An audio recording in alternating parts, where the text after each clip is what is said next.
Welcome to the video. Today's a really exciting video. I have not seen my puppy in 2 weeks. That is like my child, my kin, my son, and I'm not doing well. I really need him lately. He's adorable. And today, I don't get to bring him home, but I get to go for like an in-person training. He is probably gonna be a completely different dog from the videos I see, not personality-wise, but he has done a lot of progress in the training department. We're really excited. We're gonna go see him. I can't wait, but I'm late, so I gotta go. Let's go see my dog. I've talked about this on social media before. I have had the worst driving anxiety ever. And it's not like I'm anxious when I'm driving. It's not like I'm uncomfortable on the road. I'm a car guy. I am usually the most comfortable behind the wheel. I love driving. I love being in my car. Sorry, my truck right now. But lately I have this thing. It's partially from coffee. It makes it so much worse. So when I drive, I'm driving and then I start feeling like I'm gonna pass out. That's what anxiety does to you. If it gets taken so far, you feel like you're gonna pass out. I know logically that when my blood pressure is super high because I'm anxious, I'm not gonna pass out because your body's in like fight mode. You usually faint, pass out when your blood pressure's low. But it doesn't even matter. I can't convince myself of that. And then when I have coffee and I'm driving, it's like a trap and I'm scared of it, which makes my anxiety way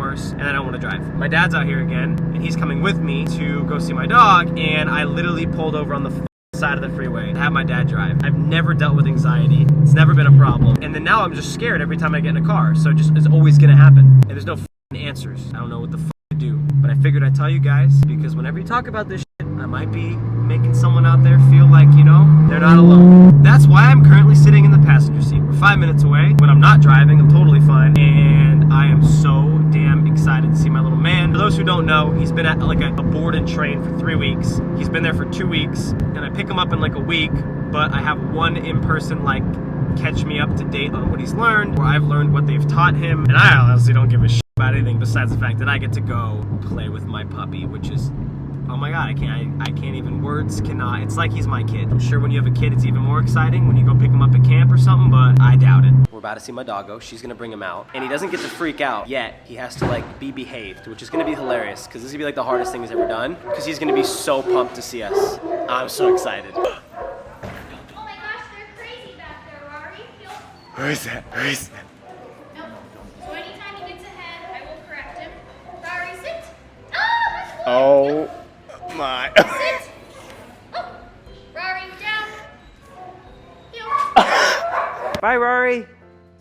Oh my god, stop it. That was probably the most fun I've had in the past 2 weeks. I miss that guy so much, and he's doing such a good job. I cannot wait to get him home, implement all the training they're giving me, because I'm a dad. Well, I'm a DILF, essentially, so, you know what I mean? Like, that's my son, so I'm gonna teach him a lot of things, and he's not gonna bite anybody anymore, or else I'll beat his ass, metaphorically speaking. Now, I'm up here in the kitchen. I haven't eaten a single thing today. It's like 3 p.m. I'm chefing up. We got some Kobe burgers on the way. We got some weird ass looking buns that I don't know what they are, but they look bougie somehow. I don't know. And it's been a little while since I've been back in my hood. I'll be honest with you guys, Arizona's kind of becoming home, which is kind of weird. It's been a tough little transition, as it always is. Again, I don't know if I'm gonna end up here permanently. Maybe I'll move back to California. I don't know. But at least I know when I was coming back here, I was just in California. It feels like home, which is always good news. I gotta get cooking before I mess some shit up, which I'm gonna do anyway. But then when I'm done, I'm gonna show you guys, because I always post on my stories and stuff, but like, I'm a chef, you know what I mean? You guys probably think like I have a private chef that hides, but like I don't. Like, that's me. I'm a good chef because I'm a daddy, you know what I mean? I don't know what that means. Okay. So presented here is the construction of the Kobe burger with bougie bun, I mean. And over here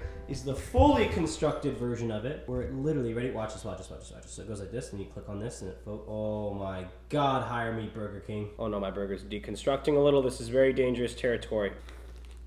I'm way too good at chefing. Somebody's get me a restaurant. Boom, bitches. What I said was boom, bitches, but a lot of food in my mouth. I'm gonna eat now. I wish I could give you guys all some of this, but I'm stingy, so I'm gonna eat it. And you just get to watch the rest of the video. That's really it. It's been a little while since I sat down and talked to you guys, so I wanted to hop on here and kind of just end today's vlog on a little bit of either advice or just information to tap into some of your guys' curiosity. As of March of this year, it's not a couple months ago, I've been doing YouTube for 5 years. March of 2016 is when I started doing YouTube, and I know some of you guys are like, whoa, you're so irrelevant after 5 years. Like, all right, keep in mind, I run 3 YouTube channels. This channel's got over 1 million subs. My car channel, I'm like really putting a lot of time into right now, so I really don't have the time to kind of care about like what this channel's doing. I care about this channel and I love you guys, and I'm always trying to make cool content for you guys and think about where this channel's gonna be heading, whether it turns into like live streaming, or I do a series, or I continue the vlogcast. I'm not really sure. But right now, I've been putting a lot of my energy into cars because that's the kind of content I like to make the most. And then I had the couples channel, of course. So this topic is going to be what I've learned in the 5 years of YouTube, which kind of leads me right into what I was just talking about. Is like, I haven't been so lucky in YouTube. This is not me complaining. I have complained in the past. I've complained very little for how hard I've had it as far as persisting through algorithms and favoritism, essentially. It's different for everyone, right? Like in this space, there's algorithms, what's trending, there's figuring out what content you want to make, originality versus climbing the trend ladder. Like these are all things that goes through YouTubers' heads, things that we talk about. It's kind of just known, right? On my main channel, I decided when we started with my brother, it used to be called Beau Bros, we kind of knew the smart move was to climb the ladder of trends to build an audience so that one day we can make the content we wanted. Well, once we had built an audience from trends, because trends are done by so many different people, right? One trend could be done by 50 creators. If someone likes this creator, but a couple of these creators did the trend, they might watch these creators' videos, but they're fans of this creator right here. So if you're not the primary creator, I guess when you're doing trends, the chance of you being the primary creator that these people are watching is low, so you're not building like a die-hard audience, but you are building an audience. So me and my brother split. I guess my brother went off to do his own thing, and I took the channel over. I saw it as an opportunity to make my own content. The content I've been wanting to make for a while. It had already been probably 2 years into YouTube, and so I did that. And because we had built an audience on trends, I'm no longer accessing a large percentage of that audience. So I had to take a big view cut. In the span of YouTube, it's just been a roller coaster, right? Unless you have a Dobrik audience, unless you have an overnight Emma Chamberlain audience, you will be playing the algorithm game. With that comes better luck for others. That's where luck plays in, right? And also, the algorithm's always changing. There was times when the algorithm was favoriting new creators, so as a creator that's been there a while, you either had to figure out a way around that, or some people even started new channels to access that part of the algorithm. There's times where consistency was important, there was times where quality was over consistency, and it kind of goes back and forth, and it's just like, if you talk to any YouTuber, I've said this before, a lot of them who've been doing it for more than 3, 4, 5 years are drained, especially the ones who are doing it for 10 years, right? And we're all grateful to be in this space. Every time someone asks me if I love my job, of course I love my job, right? I'm an entertainer. This allows me to create whatever content I want, create whatever shows I want, essentially my own digital platform for you guys to watch content on. But you're competing against so many others, and as time goes on, it becomes more saturated, and people like myself have dealt with the algorithm not being the nicest. And I can say that. You can go on my channel, you can look. There was times when my content was all original. Still now I feel it's pretty original. I haven't really decided to go back to that trending space just because it kind of has a bad taste in my mouth. There's a lot of trends which I've been verbal about that I started, and that's really the only time YouTube has pushed the algorithm for me. What I've had to do, instead of complaining, because I'm not one to complain, that's life, right? It never always works out perfectly, is I've had to kind of break through that and fight that, always. I wanted to make a video about the trending page and tell you guys, I've never been on the trending page. One time, 5 years, multiple videos over 1 million views, some 5, 6, 7 million. I've started multiple very large scale trends. When me and my brother were a channel, we were the first channel to post a Floor is Lava video on YouTube, which was originally a Facebook trend. One couple that was doing it. We brought that to YouTube, blew up overnight, going through the drive-thru 100 times, paying deepest secrets, asking supercars what they do for a living. That was one of our oldest videos we ever did, years before anyone started doing it. Cough, cough, not gonna mention who does that 24/7 now, but that was this channel right here. And so the fact that I've never had a video on the trending page, and the fact that I've been in this game for 5 years lets me know things, right? So when a lot of people are gonna watch this, be like, well, he's just complaining. Well, I know a lot about YouTube, a painful amount about YouTube. I could literally probably spend the next 10 years literally being a contractor to companies in general, just about social media, not even YouTube itself. But like, I've been in this world so long, I've done so many hours of studying. I know this like the back of my head. And the reason I haven't been able to take this channel and do 5, 10 million subscribers is because I'm swimming upstream, right? So like, instead of me swimming with the water, I've had a lot of times where I feel like I'm swimming upstream, and all this work I'm putting in, I'm just not getting anywhere, right? And I'm still here. I'm still gonna make content, and I'm still gonna do exactly that. And that's why this isn't a complaining video. This is just to let some of you creators who are either into this space know, or some creators that have been in this position that feel alone and feel like their channel gets singled out. I don't think it's YouTube waking up and pointing at someone and say, we're gonna make that guy's life hard.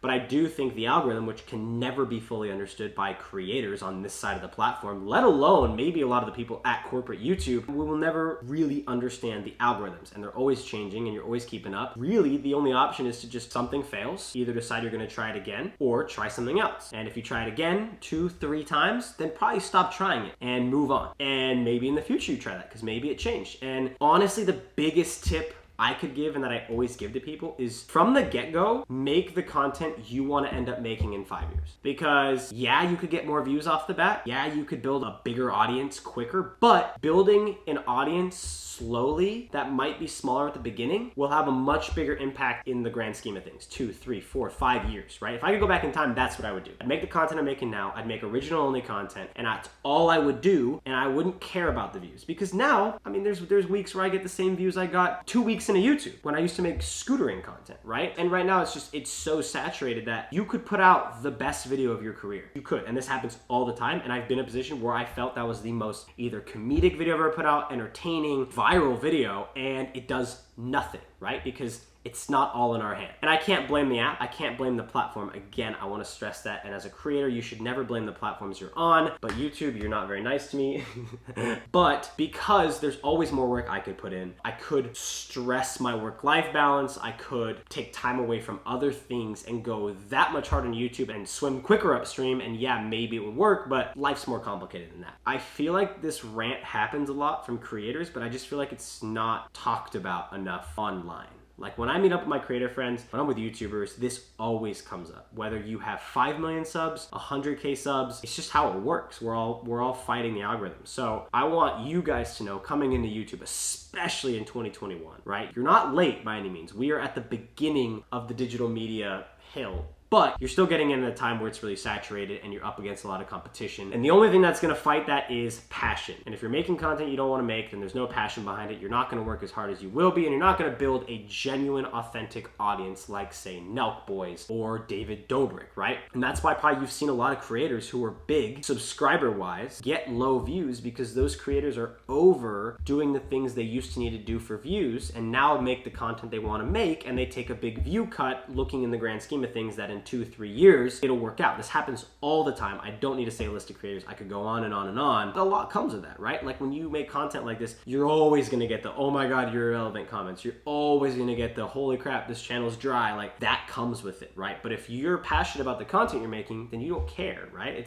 doesn't matter because you're not looking in a week, in a month. You're looking in a year, 2 years, and you're slowly building a real audience. And a lot of people are working on so many other business things at the same time that sometimes focus gets drawn away from the social media platforms themselves. So those are my tips. That's a little rant, but it wasn't really a rant. That whole point was not to rant, but really just make talking videos. I mean, I got a little office stuff. I gotta be in here vibing. I gotta get serious sometimes because I'm always joking. And I just gotta let you guys know that I'm always working on different angles for these channels of things that I really want to do. And I'm juggling 3 at once. And sometimes channels get more love than the other, but I'm really just trying to build an audience that loves me and not essentially my car channel or my Instagram. It just loves me and can follow me across all platforms. And maybe you don't like cars and you want to learn about cars because you want to hang out with me via content, or you want to see your favorite trends done by your favorite creator. So it really just depends, but I wanted to end this vlog on this. Again, I just got back to Arizona. I don't have a ton of content right now. I don't even have a lot of people out here. I have some good friends out here. Shout out to my friends, but everyone's busy. There's kind of a difference between friends and family. And obviously as I'm out here longer, I'll build a family up and some people that you guys will see in videos, just kind of like how Josh and Katie are in our videos. I don't even need to single them out. The Cap and Cabin, you know what I'm saying? Or my automotive videos. I have a lot of friends out here that you see in a repetitive manner. So with that being said, I love you guys. Let me know if I should start streaming. That's something I've been considering just because I don't shut up. And maybe if I get my talking out on the stream for 2 hours straight, then I won't be as annoying off camera. You know what I mean? Probably not gonna happen. I do not run out of words, but let me know, YouTube, Twitch, whatever it may be. I don't really want to game again, but I will obviously do some original content for you guys. So with that being said, peace. I love you, and I'll see you in the next video. Deuces.